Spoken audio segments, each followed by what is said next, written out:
ver órganos internos, órganos periféricos, lo vamos a comentar también ahora, y obviamente cualquier experiencia desagradable para la persona. Y aquí se lo van a pasar.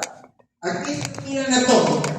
A las neuronas sensitivas, ¿no es cierto?, están ubicadas cuando se trata de un estímulo periférico, la neurona sensitiva ubicada pues.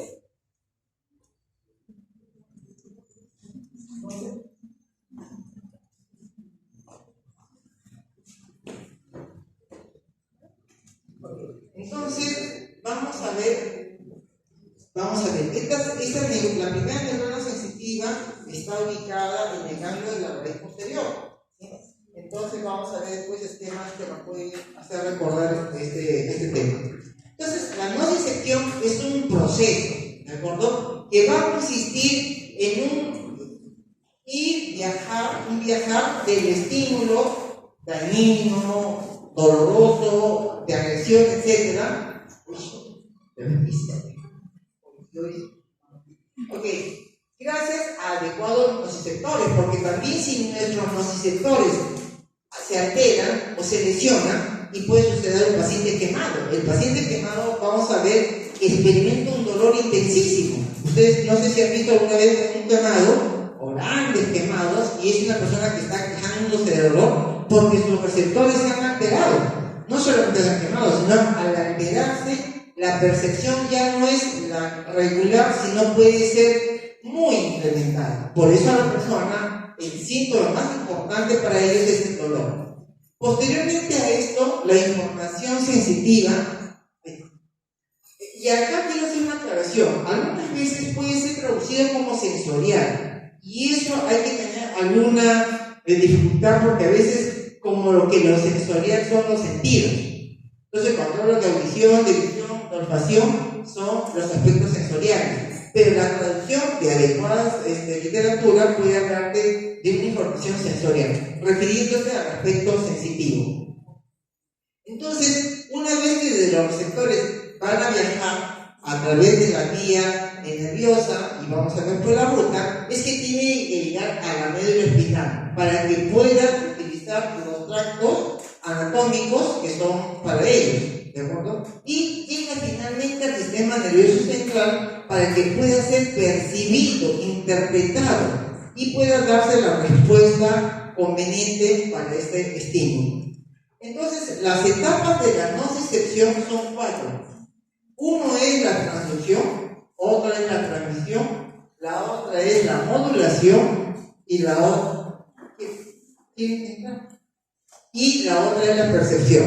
Entonces, la transducción se maneja a nivel de los receptores, ¿no? Los nociceptores. Entonces, es la función de las células que están en estos nociceptores los que van a trabajar para poder este estímulo que está llegando como un estímulo doloroso pueda convertirse en ¿qué? ¿Qué es lo que viaja? Claro, entonces tiene que convertirse en potencial de acción para que pueda viajar como una vía eléctrica, así que viajar a través de las vías del sistema nervioso y llegar finalmente a la vía central. Entonces, esto es muy importante. Entonces, el primer fenómeno es que para que pueda percibirse adecuadamente el dolor, tiene que haber adecuados nociceptores. Eso debe estar normal. El segundo tema es la transmisión. La transmisión, porque si no viaja, si existe un bloqueo, y de ahí suena la palabra bloqueo que usan muchos los médicos, ya sea de rehabilitación o anestesiólogos, bloqueo del dolor. Me imagino que ustedes han escuchado. Si alguno por ahí es compañero o amigo de un deportista, sabe que le van a decir, me han bloqueado, ¿no? Me han hecho un bloqueo. Pues eso justamente lo que hacen estos fármacos colocados por gente entrenada es impedir que viaje este estímulo doloroso, ¿no? Con bloqueos locales, regionales, etc. El otro aspecto o proceso que se lleva a cabo en la nocicepción es la modulación. Esto es lo que yo intento, ¿no? Modular mi voz ahorita, pero el micro que tendría que ser nociceptor está mal. Entonces hace que mi voz sea altisonante.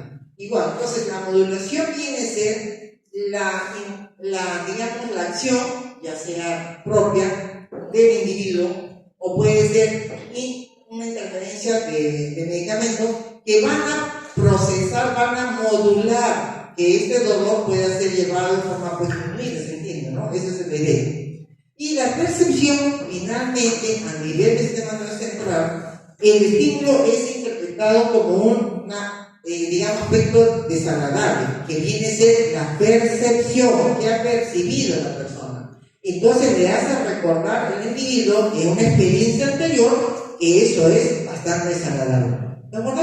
Entonces no se olviden estas 4 etapas de la nocicepción porque fisiológicamente existen y ustedes, bueno, digo yo como profesionales en el futuro, colegiados por supuesto, van a intervenir en alguna u otra etapa de este mecanismo, este viaje o proceso de la nocicepción. Entonces, este esquema, ¿no?, hace ver, digamos, las etapas. La transducción es un proceso que se lleva a cabo en los nociceptores, es decir, el estímulo doloroso no tiene que ser convertido. Digamos, presión, la entrada o la entrada por una aguja o cualquier elemento que se pueda percibir como tal, tiene que ser cambiado para que pueda viajar, porque si no, no va a poder viajar, no tiene que convertirse en un estímulo eléctrico. Entonces, la transducción se lleva a cabo en los sectores, y ahí ven ustedes acá, este punto rojo viene a ser, ¿qué cosa?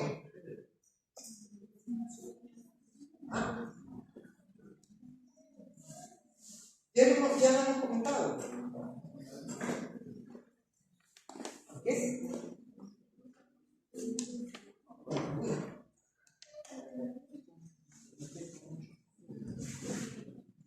Bueno, ok. Entonces, esto viene a ser el cuerpo neuronal, ¿no es cierto? Lo que pasa es que acá no está dibujado, obviamente, el ganglio de la red posterior, pero viene a ser eso. Entonces, los nociceptores van a llevar el estímulo por captado, ¿no es cierto? Los axones de estas neuronas sensitivas que están en el ganglio de la raíz posterior, y como saben ustedes, la raíz posterior es sensitiva, a diferencia de la raíz anterior que es motor. Ok, entonces, dice acá el esquema que la transmisión se va a producir también acá a este nivel, y finalmente la modulación, que es en todo el trayecto que puede intervenir factores externos modulando el dolor, ya sea incrementándolo o disminuyéndolo. Y después sigue su trayecto este es el asta anterior, el asta posterior.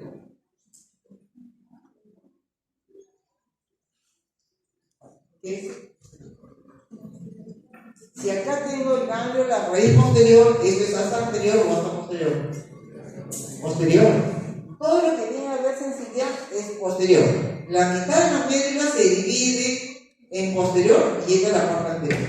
En realidad, el surco está mal porque el surco posterior casi no debe ser así, es el surco anterior que es más ancho, pero el esquema está hecho. Eso puede confundirte y dirán, no, el surco parece que es anterior y por eso yo he dicho que es hasta motora, ¿no? Lo que pasa es que el surco posterior casi no se ve como si el surco anterior. En fin.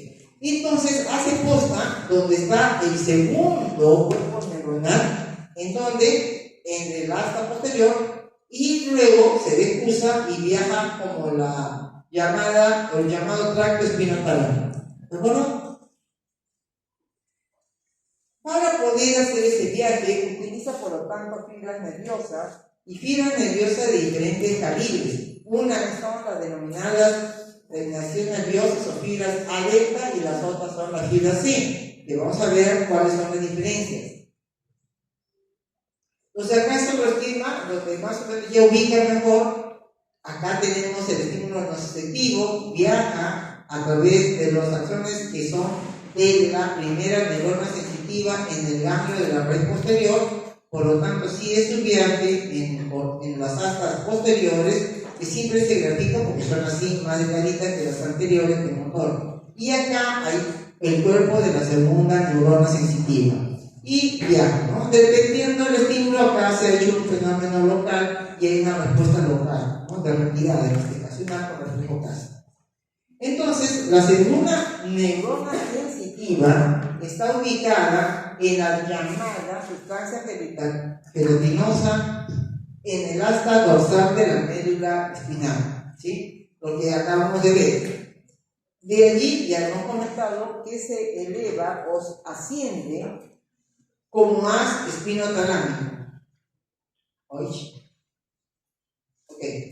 ¿Qué sigue después más arriba? Pues neuronas tanto a nivel de tronco encefálico y cortical. Porque tiene que ser percibido, tiene que la persona experimentar el estímulo doloroso, traducido ya como una experiencia desagradable. Pero también vamos a hablar brevemente de cómo impacta en la actuación, digamos, de profesionales de la salud con el control del dolor a través de los sistemas de inhibición descendentes. Algunas veces van a ser fisiológicamente y otras veces va a ser la intervención del profesional de la salud que establece mecanismos externos para modular disminuyendo el dolor. Van a haber diversos tipos de nociceptores, dependiendo, porque no solamente a través de la piel es que podamos nosotros percibir o sentir. También son los llamados, en este caso, estímulos, los nociceptores cutáneos. También tenemos nociceptores musculares, articulares, si no, ¿cómo tenemos la explicación para que cuando nos duela las articulaciones o los músculos mismos, ustedes que son más deportistas ahora? Si así me han dicho, ¿no? Y también viscerales, si no, ¿cómo es que tenemos un dolor nefrítico? ¿No? También. Entonces, acá es un esquema muy simple de los diversos tipos de... ¿Dónde están ubicados los diferentes nociceptores?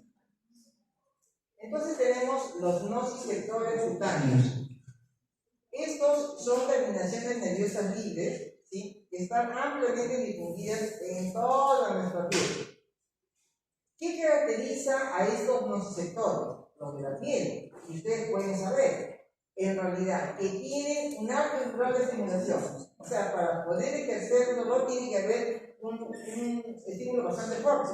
Si no, imaginen, ustedes estuvieran escribiendo con dolor, sentándose, después por dolor. Y no, entonces estos nociceptores cutáneos necesitan un estímulo muy amplio para poder desencadenar el viaje de la vía dolorosa, ¿no es cierto? Ok, entonces vamos a ver que se van a producir también un viaje de estímulos post-descarga debido a que hay potenciales de acción que pueden darse al vitalizar el estímulo. O sea, cesa el estímulo, pero aún se sigue propagando o generando potenciales de acción. Y hay también una actividad espontánea, ¿no?, que es lo que hace que se mantengan las descargas a pesar de que ya ha cesado el estímulo. Eso se puede dar. Los nociceptores A delta son ellos los que están ubicados en la piel, dermis y epidermis. También en los tejidos profundos, como viene a ser el músculo, la cápsula, ligamentos, etc. Son fibras mielinizadas. Y si son mielinizadas, ¿cómo es su velocidad de conducción? ¿Poquito o bastante? Bastante, ¿no es cierto? Muy bien. Y obviamente eso es lo que debemos reportar. Finalmente, los nociceptores tipo C son aquellos que también se encuentran en la piel, pero también en las vísceras. Y estos son básicamente fibras amirínicas, no se dice amielinizadas, se dice amirínicas, y la velocidad de conducción son más lentas, ¿cierto? Y por lo tanto responden a un dolor más raro, un específico y usualmente más electrónico. Tenemos algunas características más, pero ya lo hemos comentado, las fibras A delta, la llamada fibra de tipo 3, que son básicamente que responden a sustancias como el potasio, la lisina, serotonina y contracciones sostenidas del músculo. Mientras que las fibras del grupo 4 responden a un estímulo como presión, calor e isquemia muscular. Hay también los nociceptores viscerales. Estos que están ubicados, por ejemplo, en el corazón, en el pulmón, el tracto respiratorio, el tracto urinario, vesicular, etc.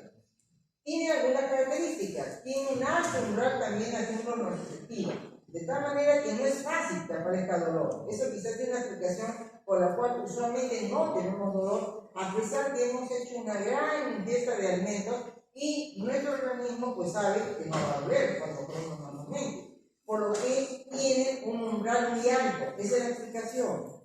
Pero también si hay un proceso inflamatorio, yo como un buen ceviche muy picante, puede generar un proceso inflamatorio con dolor abdominal, porque en realidad la inflamación puede sensibilizar a estos nociceptores viscerales. Y también hay un amplio rango a estímulos inocuos hasta nocivos. O sea, yo no sé, porque de repente Juan de la primera fila responde diferente a un estímulo suavecito y ya le comienza a tener un dolor de cruzar, a diferencia de Panza o Francisca, que tiene que hacer un estímulo muy nocivo. Y eso saben ustedes. Oye, no te he hecho nada, no te quejes. No, sin nada dolido, pues sí, que eso depende no solamente de nuestro umbral, pero viene esa diferencia porque nuestros nociceptores son diferentes, actúan en este caso con un amplio rango, entonces no voy a responder igual. Entonces, cuando usted atiende en emergencia a un paciente que se queja de dolor abdominal, no es que está haciendo el paciente el muy adolorido. Entonces, qué raro, yo no encuentro nada, el abdomen está suavecito. Es suavecito el abdomen, nada, ¿qué pasa? Entonces, ¿qué pasa? De que eso hay que bien explicar. No hay que asumir, como cultura médica, ustedes, que el paciente se quiere hacer el engreído. A veces alguien me hace una engreída. Seguro para que no sabe que está haciendo lo que le está doliendo. No, parece mentira, pero los médicos, prontamente, yo decía que ya pasé eso. Pero bien, los médicos tenemos que ser gente muy sensibilizada, justamente, porque el dolor es una experiencia desagradable. Yo quisiera no haber visto tanto procesos dolorosos y a veces con pronósticos malos, pero es así, hemos visto una profesión que nos va a enfrentar. Y por favor, no descartemos la causa orgánica estructural que explique el dolor. No, que parece ser, creo que estuvo preocupado, seguro su esposa hizo tal, su esposa, su mamá. Hay componentes emocionales, claro, sí, no hay. El dolor, el componente emocional me va a bajar el umbral para lo que percibo y el dolor. Pero nunca se olviden de evaluar bien y sobre todo descartar que no sea una lesión estructural, como le pasó a este señor que yo le comenté, que trabajaba con nosotros, y nadie hizo caso a su separación.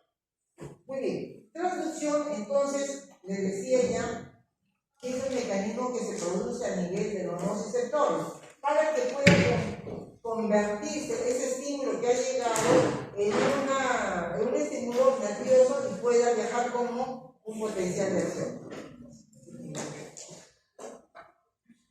Okay. Hay muchos elementos que intervienen, ¿no? En lo que viene a ser la aparición, la prolongación del dolor. Son las llamadas sustancias, digamos, como la prostaglandina, la leptina, que ustedes ya han escuchado, la serotonina, etcétera, que van a modificar la sensibilidad y activan o no al nociceptor, ¿no? Eso marca la diferencia. Y pueden contribuir a una hiperalgesia. ¿Qué es una hiperalgesia? Alumnos de casaca negra y violeta blanca. Ese es ropa de esto. Hay este tipo de. Por favor.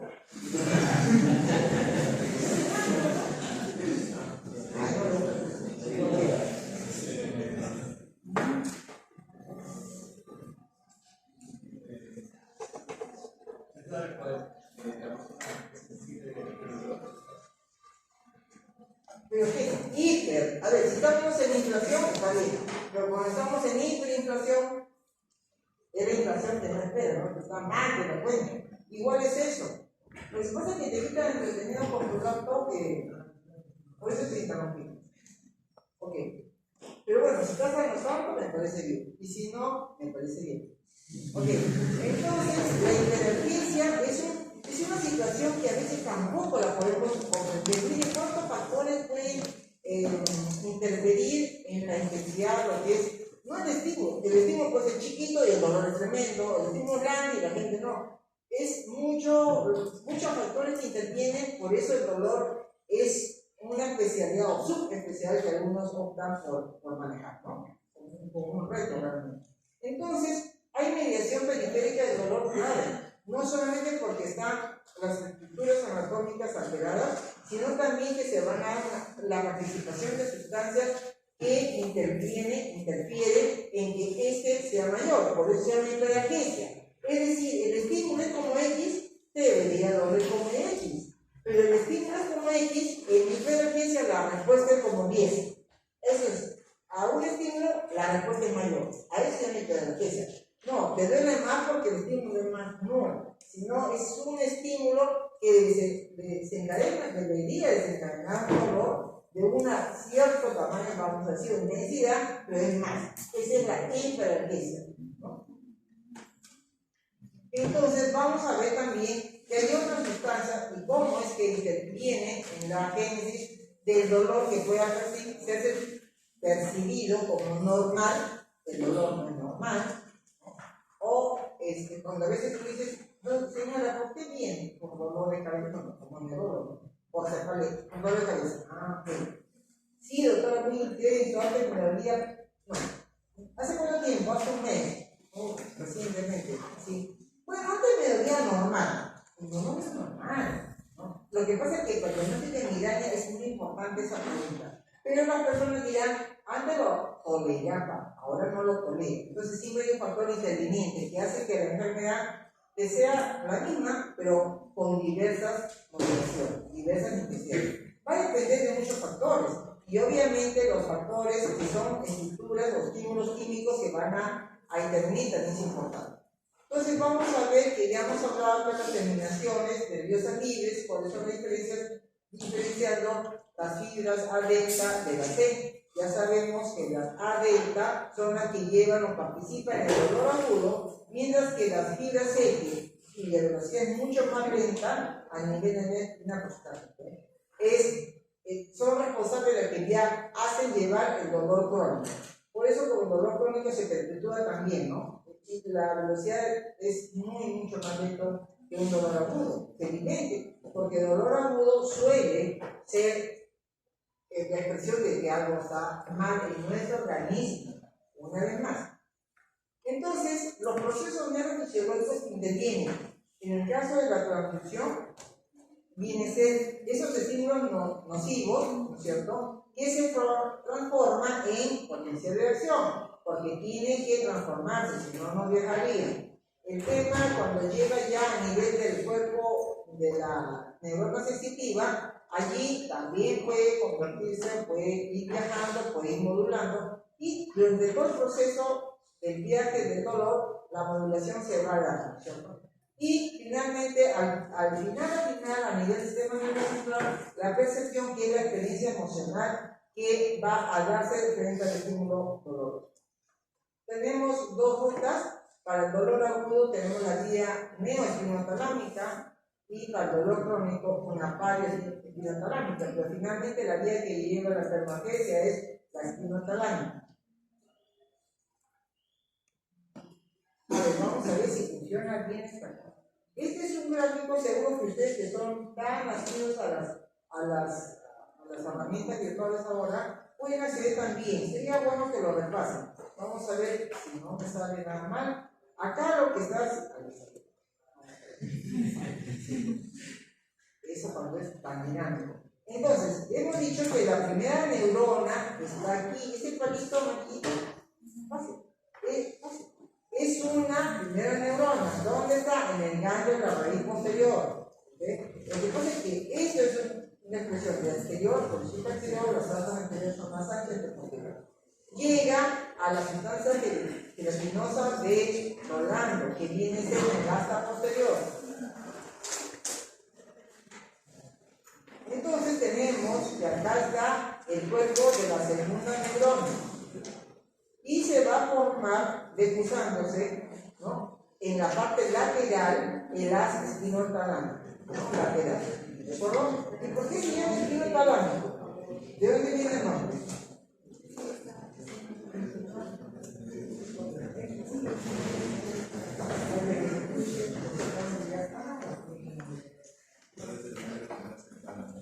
Muy bien.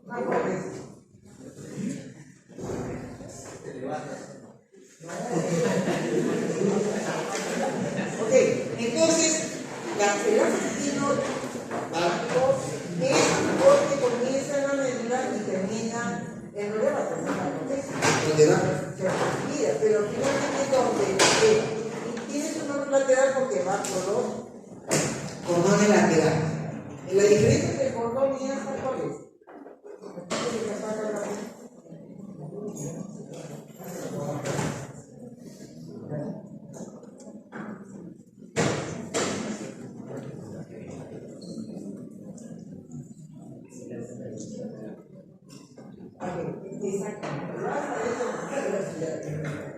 Las neuronas y los órganos y los órganos hacen. Es muy importante. Cuando estudien la neurología le van a preguntar también. Sigue viajando la segunda neurona que va ascendiendo, ¿no es cierto? Hacia el ya deslizado, va a ir su proceso hasta las zonas centrales para llegar hasta por la parte lateral, ¿no es cierto? Acá tenemos el asentamiento lateral, como hemos dicho. Va a ser el contacto hasta su viaje. Lo que pasa es que acá quiere decir la nómina que se junta conjuntamente con la sensibilidad táctil protopática, que es otro, porque estamos hablando de la epicrítica, ¿sí? Para que es dolor. En el caso protopática es la percepción del dolor, pero de forma más rudimentaria, menos específica. No es la epicrítica. Acá aterriza en el tálamo, ¿no es cierto? ¿Dónde está el cuerpo neuronal de la tercera neurona sensitiva? Y su axón es lo que llega hasta la región parietal, donde termina la interpretación, la percepción del dolor.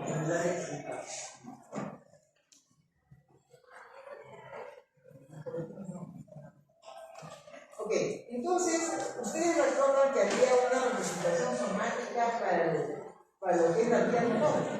La representación somática del músculo recto, ¿no? Más o menos se intenta también enseñar la misma percepción que haya en la parte parietal, porque el lóbulo parietal es el encargado de la percepción de la parte central, ¿no? Acá está haciendo un esquema de las dos vías. Y esta es la última que dice vías de conducción del dolor, ¿no? Donde se puede ver la primera neurona, el gran posterior, la segunda neurona, el asta posterior, la tercera neurona, el región tálamo. ¿Sí? Yo creo que el tema es bastante claro, pero no un poco más la percepción, cómo va habiendo cambios, para eso se llama la traducción, cómo está habiendo cambios, la modulación y finalmente la percepción a nivel de la región parietal. Un tema muy importante es una teoría ya mucho tiempo conocida, que es la llamada, digamos, el control. ¿Cómo es que yo puedo controlar anatómicamente o funcionalmente, perdón, el dolor? Para esto, el glutamato es un neurotransmisor fundamentalmente excitatorio y interviene mucho en la génesis de la formación del dolor. Entonces, aparte de otras sustancias, como ya hemos comentado, la sustancia B, etc. Y lo que se está diciendo acá es que existirían formas en el año 1935, es que se idearon Melzack y Wolf, plantearon lo que llama el mecanismo de control del dolor, como una especie de puerta. Algo así como la puerta de acá, en que te dice que si está abierta puedes no entrar, si estuviera cerrada no entraría. Un poco es que ellos plantearon que hay formas internamente en el cual se puede controlar o disminuir el mecanismo del dolor. Entonces esta teoría planteaba de que justamente hay una explicación de que estímulos cercanos al estímulo doloroso, por ejemplo, pueden actuar sobre los mecanismos receptores de tacto y presión y estos desencadenan estímulos que van a bloquear el dolor. Y es que dicen, aquí cierran la puerta, ¿no? Incluso que viajan hasta el nivel central. Y eso es lo que... Un poco para decir de que el sistema con puerta o control del puente o control gate o gate control es que justamente ¿qué es lo que más o menos uno puede hacer cuando hace mucho el tema de la medicina de rehabilitación? Localmente interviene en áreas aledañas al dolor para generar una especie de engaño. Y no, por acá está el asunto. Entonces, con eso amortigua la intensidad del dolor. Entonces, ahí interviene otro tipo de estructura anatómica como el palo espinotalámico, ¿no? Entonces, también tiene ya interneuronas que van a través de estos mecanismos de masaje, acupuntura o test, van a desencadenar la aparición de cefalinas para disminuir la intensidad del dolor. Entonces, los que tengan compañeros en otras escuelas, como viene a ser la rehabilitación, han escuchado de repente que hacen tratamiento del dolor con equipo que ustedes de repente han hecho en su deporte, ¿no? La acupuntura, la analgesia por estimulación eléctrica o los test, que son ahora de uso común. ¿Cuáles son las vías ascendentes para el dolor? Una es la vía neoespinotalámica, la otra es la aloespinotalámica y finalmente la espino-reticular ascendente. Entonces, la neoespinotalámica es una vía de acción rápida, ya lo hemos dicho, ¿cierto? A diferencia de la aloespinotalámica. Es un dolor más crónico, menos, poco localizador. ¿En qué interviene la vía espino-reticular ascendente? Cuando tenemos dolor, van a haber una serie de componentes que están yendo justamente hacia la sustancia articular y por lo tanto tenemos esa sensación de angustia, de que tengo la piel fría, pálida, sudorosa, de hipertensión, de hipotensión, etc. Entonces, estas respuestas que se dan a nivel de funciones biológicas, ¿no es cierto? Funciones vitales también, cuando tiene dolor. Un paciente con dolor lumbar puede estar totalmente impotente, ¿no? Eso habla de la intervención de otras estructuras anatómicas como un agregado al dolor. Hay un sistema de analgesia, muchos han hablado de eso, ustedes van a estar escuchando sobre esto también, que viene a ser a través de la producción de las encefalinas y las serotoninas. ¿Hay ustedes alguna actividad que desarrollan para aumentar sus encefalinas? ¿Quién es el poquito para hablar? Aparte de ti, ¿de quién? ¿Acá hay algo? ¿Nadie sabe de qué más puso la revolución? ¿O de golpe? Bueno, ok. Entonces, el sistema de analgesia tiene que ser, como dice su nombre, actividades que van a permitir que el dolor pueda ser controlado con un efecto analgésico. Entonces van a ver el sistema cortical modulador directo o el sistema modulador subcortical también, ¿no? Donde interviene, si yo tengo emocionalmente un ánimo de depresión, probablemente mi dolor va a ser más crónico, más persistente o más intenso. Entonces, la modulación del dolor por endorfinas es lo que ahora se sabe muy bien y de tal manera que hay literatura, ¿no? Obviamente no necesariamente que nos llega a los profesionales de la salud de repente a ustedes de medicina, pero que sabemos, ¿no? Los youtubers y tal son tan frecuentes de desarrollar actividad física, corra para que te sientas bien, ¿no? Y es que eso es real, tan real es eso de que hay gente que reporta controles males por haber estado haciendo actividad física. Ese es un tema muy importante. También, por ejemplo, pudiera ser, oye, no, a mí me viene bien si yo río, si yo canto, el sexo, el deporte mucho, comer chocolates. Yo me siento bien comiendo chocolate. Bueno, yo también. Entonces, ayuda mucho. Hay un efecto, doctor, es placebo. Pero sabemos que las endorfinas crecen en esta situación. Ya les he dicho que el dolor no tanto sopese los objetivos, nada más, por favor. ¿Ok?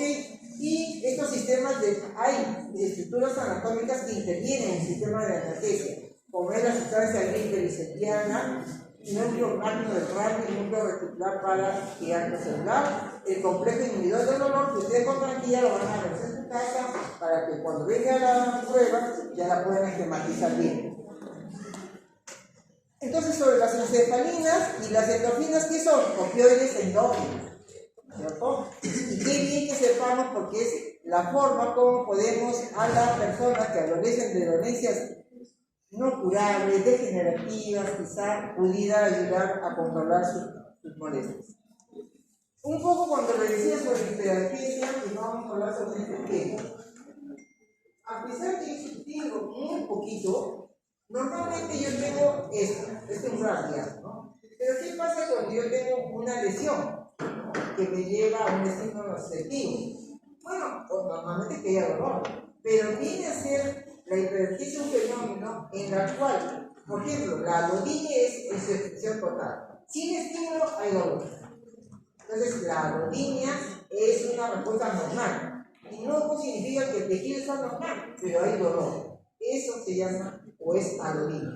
¿No? Entonces, por ejemplo, vemos acá dolor fisiológico. Significa dolor normal. O sea, en el sentido que el dolor no es normal, que el dolor está expresando algo. Pero cuando tienes algún estímulo no sentido, es normal que funcione. O sea, si alguien te diga como un pincel, y va a decir, no duele, sí duele. Entonces es una respuesta normal del organismo. Es lo que hemos hablado. Sin embargo, puede haber una hiperalgesia. O sea, el estímulo es como poco, como 5 ya decía, y el dolor es como 10. Es decir, un estímulo que no me debe responder con tanto dolor, responde. Y ya el extremo sería que sin estímulo haya dolor. Y esa es la alodinia. Son aspectos que pueden ser subjetivos, pero hay una, digamos, de estructura, de componente. Es decir, hay una respuesta inflamatoria que es mucho más que el estímulo. En el caso de la alodinia no hay estímulo. En el caso de hiperalgesia hay estímulo. Entonces se ha sensibilizado. ¿Okay? Y finalmente, cuando hay dolor ya crónico, la alteración frente a qué nos encontramos. Aunque persiste la hiperalgesia, la alodinia o hay dolores espontáneos, como viene a ser el dolor, por ejemplo, de tipo neuropático, ¿no? Es una entidad sobre la cual mucho se ha hablado en los últimos años, porque justamente se han producido intervenciones médicas para controlarlo. La clasificación de dolor no es mucho.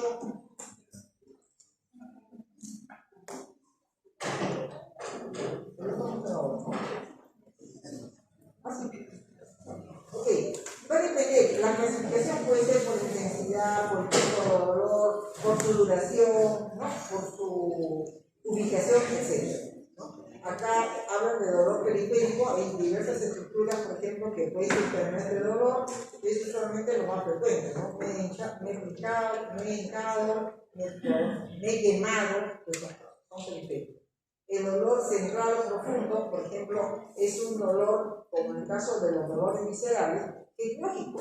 También tenemos estructuras que viajan que no es un estímulo externo. El cólico energético es nociceptores viscerales, ¿de acuerdo? Los que han sido alterados y se desencadena el dolor energético. No todos viajan por la piel, ¿no?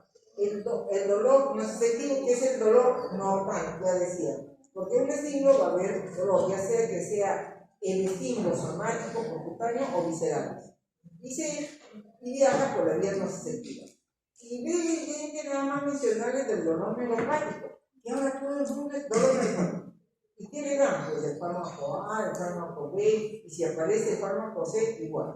Entonces es un dolor anormal. Aunque ya hemos dicho que el dolor no es normal, pero se considera normal porque en realidad puede haber una lesión o no el sistema nervioso igual, pero la cronificación del cuadro es más característica, la recurrencia. Por ejemplo, viene a ser el dolor posherpético. Quien ha tenido o ha visto cercanamente una persona con herpes, posteriormente al herpes le va a dejar un dolor que va a ser más difícil de controlar que las mismas lesiones dermatológicas. La migraña trigeminal, un dolor severísimo, que se dice que es uno de los dolores más intensos que puede tener en la persona.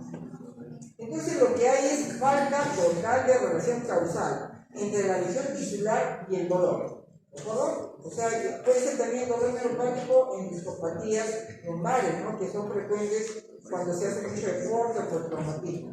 El dolor puede ser somático, puede ser referido, que lo que pasa, que algunas veces no se diagnostica una apendicitis porque el dolor ha ido hacia abajo del otro lado del abdomen, por ejemplo, ¿no? Y el dolor visceral que puede también ser muy frecuente. Hey, estoy acá.